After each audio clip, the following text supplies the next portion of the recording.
नमस्कार, मैं हूँ आशुतोष और आप देख रहे हैं बी अमेजिंग।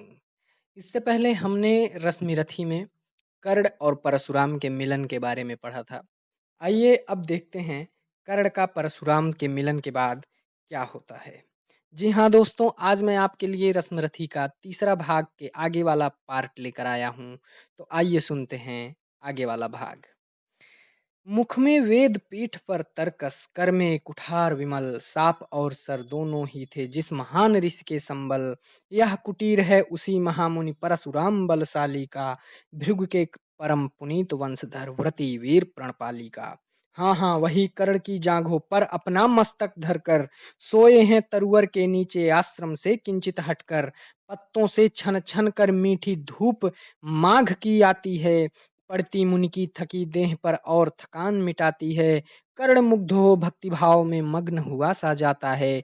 कभी जटा पर हाथ फेरता, कभी पीठ सहलाता है। चढ़े नहीं चींटियां बदन पर, पड़े नहीं तृणपात कहीं। कर्ण सजग है उचट जाए रघुवर की कच्ची, गुरुवर की कच्ची नींद नहीं। वृद्ध देह तप से कृषकाया, उस पर आयुध संचालन।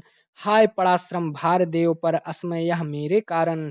किंतु वृद्ध होने पर भी अंगों में है क्षमता कितनी, और रात दिन मुझ पर दिखलाते रहते ममता कितनी। कहते हैं ओ वत्स पुष्टिकर भोग न तू यदि खाएगा, मेरे शिक्षण की कठोरता को कैसे सह पाएगा। अनुगामी यदि बना कहीं तू, खान पान में भी मेरा सूख जाएगा, लहू बचेगा हड्डी भर ढांचा तेरा।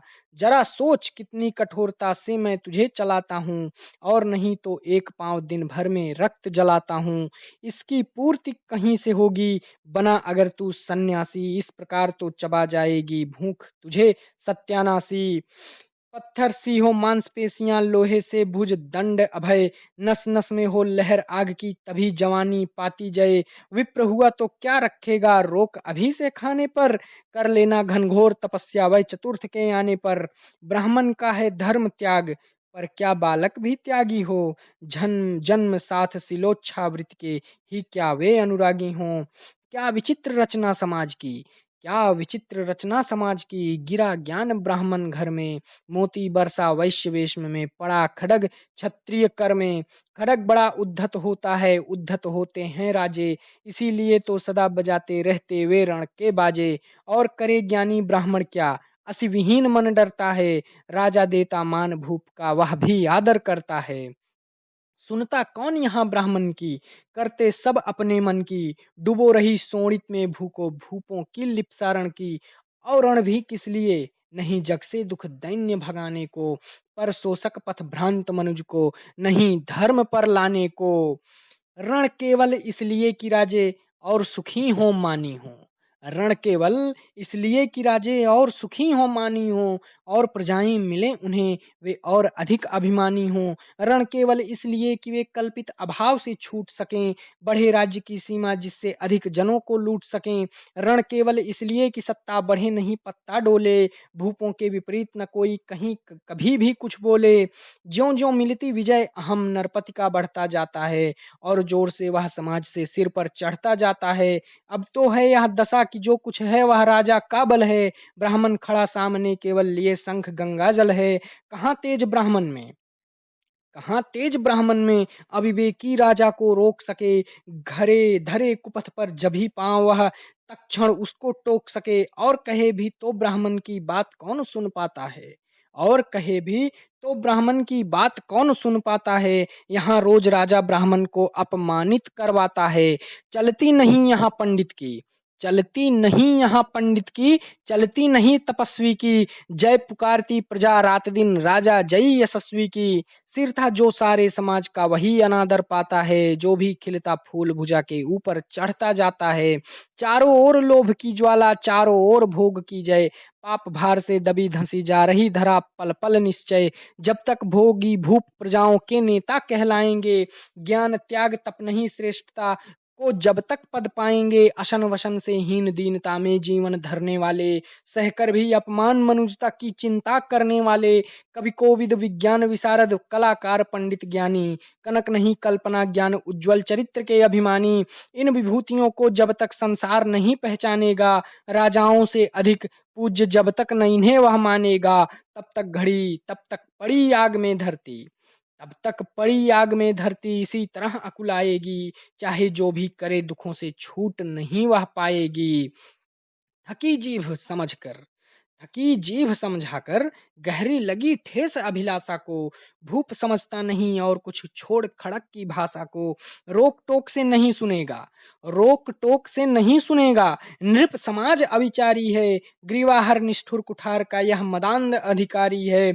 इसीलिए तो मैं कहता हूँ, इसीलिए तो मैं कहता हूँ, अरे अज्ञानी, अरे ज्ञानियों खड़क धरो, इसीलिए तो मैं कहता हूँ, अरे ज्ञानियों खड़क धरो, हर न सका जिसको कोई भी भूखा वह तुम त्रास हरो, नित्य कहा करते हैं गुरुवर, नित्य कहा करते हैं गुरुवर, खड़ग महाभयकारी है, इसे उठाने का जग में हर एक नहीं अधिकारी है, वही उठा सकता इनको जो कठोर हो कोमल भी, जिसमें हो धीरता वीरता और तपस्या का बल भी, वीर वही है जो कि शत्रु पर जब भी खड़ग उठाता है, वीर वही है जो कि शत्रु पर जब भी खड्ग उठाता है, मानवता के महागुणों की सत्ता भूल न जाता है, सीमित जो रख सके खड्ग को, सीमित जो रख सके खड़क को पास उसी को जाने दो, सीमित जो रख सके खड़क को पास उसी को आने दो, विप्र जाति के सिवा किसी को मत तलवार उठाने दो, जब जब मैं सर चाप उठाकर कर तब कुछ दिखलाता हूँ,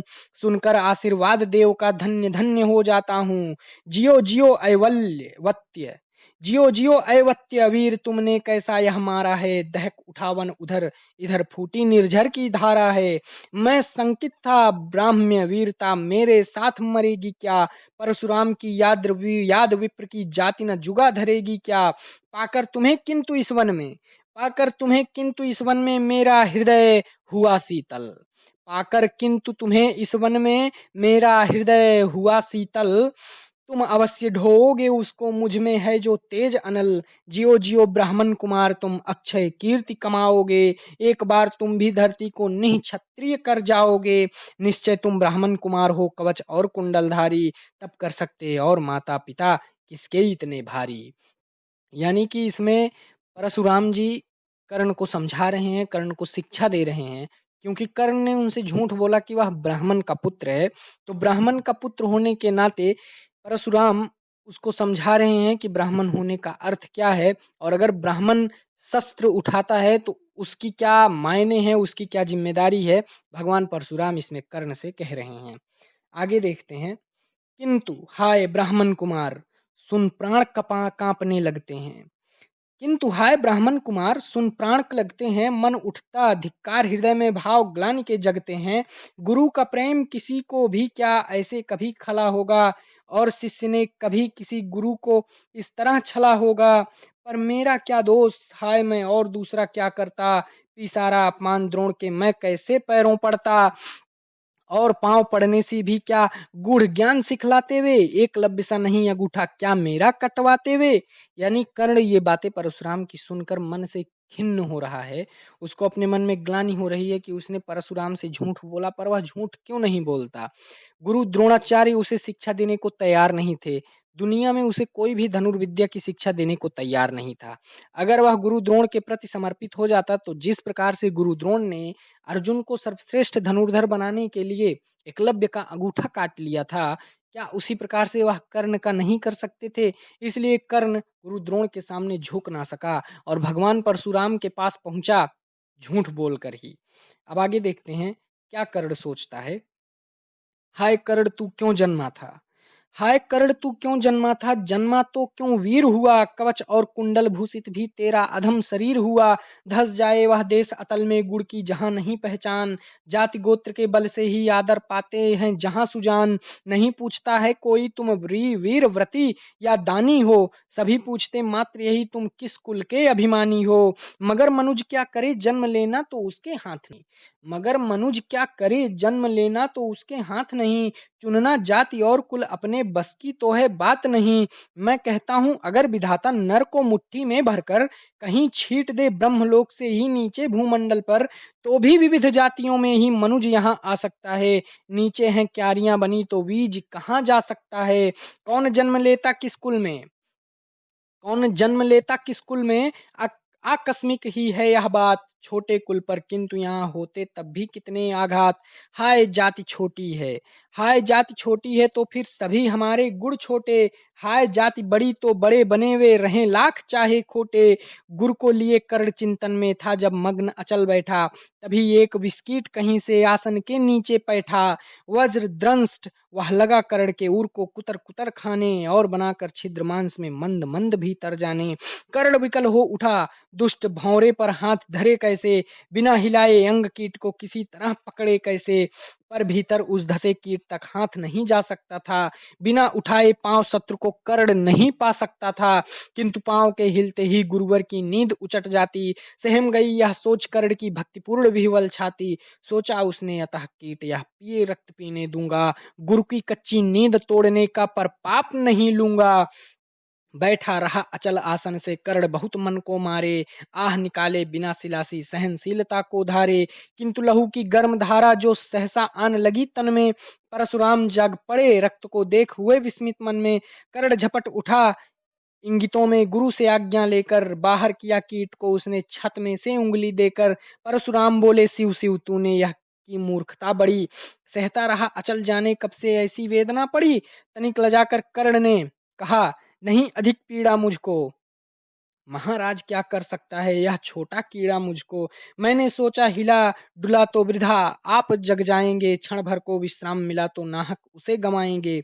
निश्चल बैठा रहा सोच यह कीट स्वयं उड़ जाएगा, छोटा सा यह जीव मुझे कितनी पीड़ा पहुंचाएगा। पर यह तो भीतर धंसता ही गया, मुझे हैरान किया।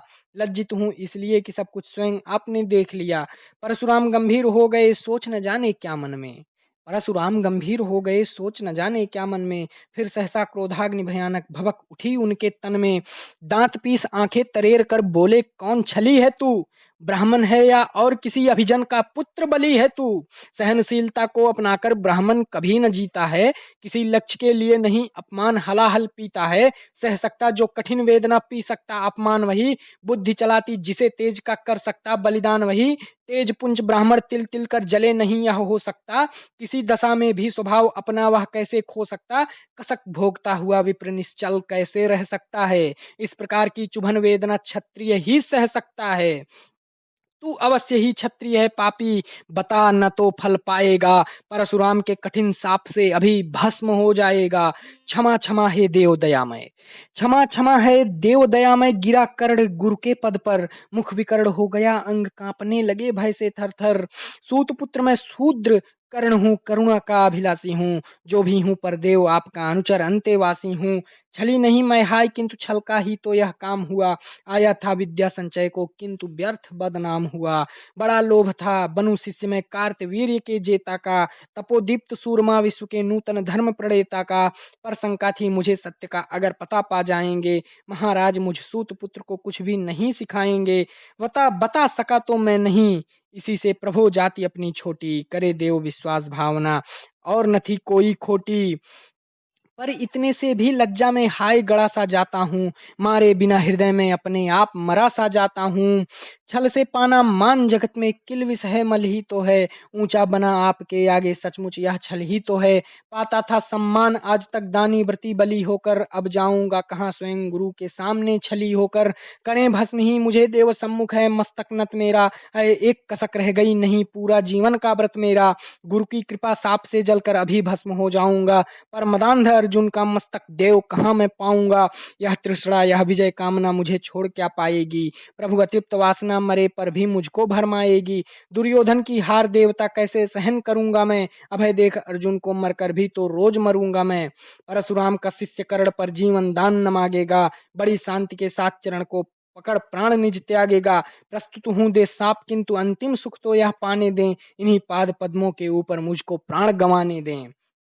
लिपट गया गुरु के चरणों से, लिपट गया गुरु के चरणों से विकल कर्ण इतना कहकर दो कर्णिकाएं गिरी अश्रु की गुरु की आंखों से बहकर बोले हाय कर्ण तू ही प्रतिभट अर्जुन का नामी है निश्चल सखा धारत राष्ट्रों का विश्व विजय का कामी है अब समझा किस लिए रात दिन तू ऐसा श्रम करता था मेरे शब्द शब्द को मन में क्यों सीपी सा धरता था देखे अगणित शिष्य द्रोण को भी कर्तव्य कुछ सिखलाया पर तुझसा जिज्ञासु आज तक कभी नहीं मैंने पाया तूने जीत लिया था मुझको मुझको निज पवित्रता के बल से क्या पता था लूटने आया है कोई मुझको छल से किसी और पर नहीं किया वैसा ही स्नेह मैं करता था सोने पर भी धनुर्वेद का ज्ञान कान में भरता था नहीं किया कार्पण्य दिया जो कुछ था मेरे पास रतन तुझ में निज को सौंप शांत हो अभी अभी प्रमुदित था मन पापी बोल अभी भी मुख से तू न सूत रथ चालक है परशुराम का शिष्य विक्रमी विप्रवंश का बालक है सूत वंश में मिला सूर्य साथ कैसे तेज प्रबल तुझको किसने लाकर दिए कहां से कवच और कुंडल तुझको सुत सखा रखा जिसे उसको कैसे कठोर हो मारूं मैं जलते हुए क्रोध की ज्वाला लेकिन कहां उतारूं मैं पद पर बोला कर्ण दिया था जिसको आंखों का पानी करना होगा ग्रहण उसी को अनल आज है गुरु ज्ञानी बरसाइए अनल आंखों से सिर पर उसे संभालूंगा दंड भोग जलकर मुनि सत्तम छल का पाप छुड़ा लूंगा परशुराम ने कहा कर्ण तू बेध नहीं मुझको ऐसे तुझे पता क्या सता रहा है मुझको असमंजस कैसे पर तूने छल किया दंड उसका अवश्य ही पाएगा परशुराम का क्रोध भयानक निष्फल कभी न जाएगा मान लिया था पुत्र इसी से प्राणदान तो देता हूँ पर अपनी विद्या का अंतिम चरम तेज हर लेता हूँ सिखलाया ब्रह्मास्त्र तुझे जो काम नहीं वह आएगा है यह मेरा साप समय पर उसे भूल तू जाएगा कर्ण विकल हो खड़ा हुआ कहे हाय किया यह क्या गुरुवर दिया साप अत्यंत निदारुण